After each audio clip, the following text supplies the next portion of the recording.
Unhappiness is a programmed state of being because true happiness is organic and we are born with it.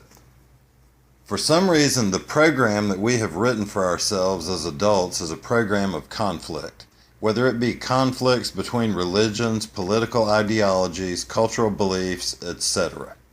So we have built a program of conflict to overlay that of the true organic happiness that we already possess, and then we seem to be confused as to why we are so confused.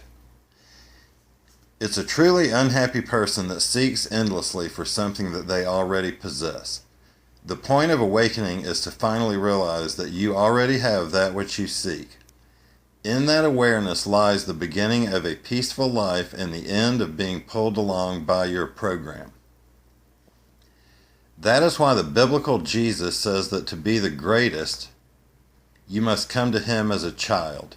The child is not weighted down by the programming of the world. Not yet, at least.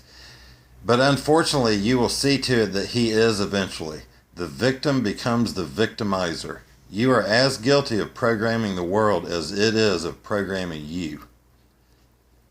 You cannot find the truth within yourself while saddled down by your own programming. I call it your programming because once you have arrived at an age of accountability and reason, the programming that has been pushed onto you by your family, society, culture, and environment become your own. Before a certain age, you had no choice. The programming was pushed onto you without exception, similar to torture. You will do what we say and think how we think without questioning any of it. However, after a certain age, you are allowing the programming to take place. Whether you are allowing it consciously or unconsciously may be questionable.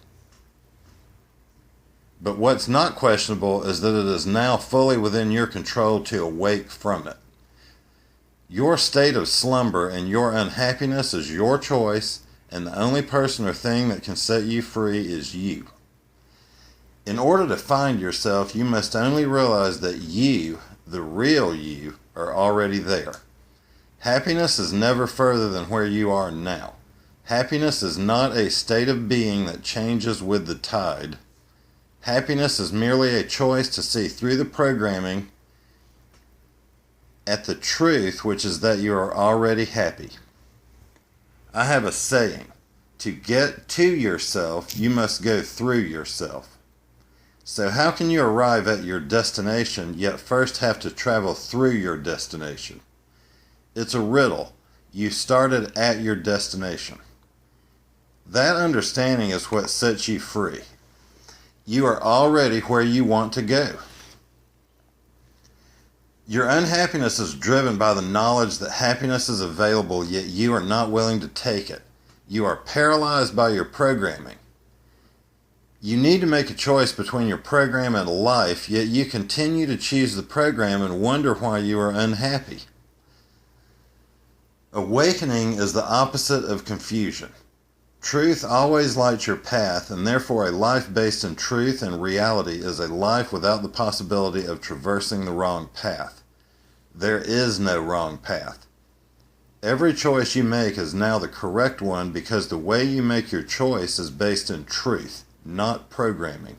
In a certain way, the opposite is true when living your life in the program. Every choice is wrong because every choice is an intimidation by the program, and every destination is within the program. No wonder all of your fighting and toiling never pays off. Freedom and happiness lie outside of the program, and therefore you must start by awakening to the fact that your life is being lived inside of a program in the first place. A program created by your environment and fortified by your own mind. Your mind is such an expert programmer that you don't even realize that most of how you experience life is merely a habit.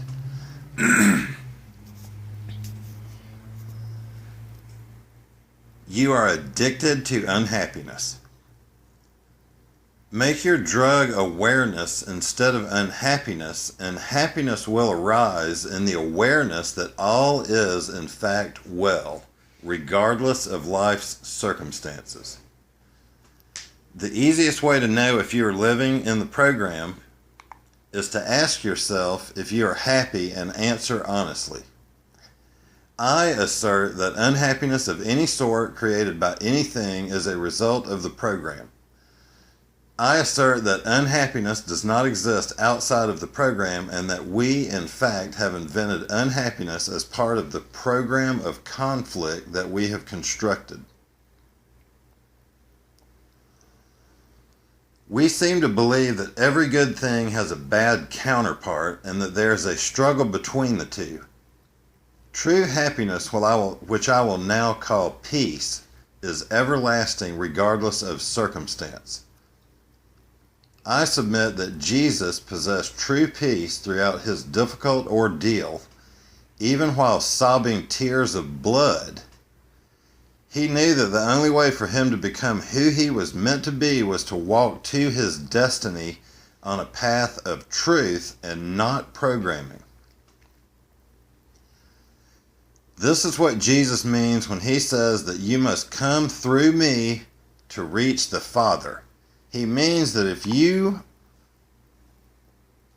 want to become who you are meant to be, that you must walk your path in opposition to the program, and sometimes in violent opposition. Although Jesus was not a violent man, his death was the ultimate violent opposition to the program. Was Jesus going to admit that he wasn't who he knew himself to be just because of the threat of death? Of course not. And neither should you. The nice thing is that you won't have to. You just have to wake up. I believe that the Jesus story is so pivotal because he not only showed the world that breaking free from the program was possible, but also how to do it. He helped us understand that the war against the program was not a war to be fought on earth with steel, but a war to be fought in the mind with spirit. What this means is that your peace is not controlled by your circumstance. True peace remains intact regardless of circumstance. This would appear to be the exact opposite of what most people believe. Most people's peace would appear to be totally affected by circumstance. Things are good and you're not getting what you want, you're up. Or things are good and you're getting what you want and you're up. Things are not good and you're not getting what you want and you're down. Are you not sick of being a puppet controlled by your circumstances? Of course you are. That's why you're unhappy. I suspect that Jesus, hanging bloody and dying on the cross, was in a more peaceful place than had he decided to skip the painful ordeal of the cross and just relax on the couch that day. The point here is that pain and peace are not mutually exclusive. You can experience peace while dealing with pain, and conversely, you can be totally unhappy while experiencing no pain at all, i.e., possessing true happiness does not prevent pain, and pain does not prevent happiness. Pain only brings unhappiness if you allow it. Unhappiness is a choice that you are making and nothing more or less. The end.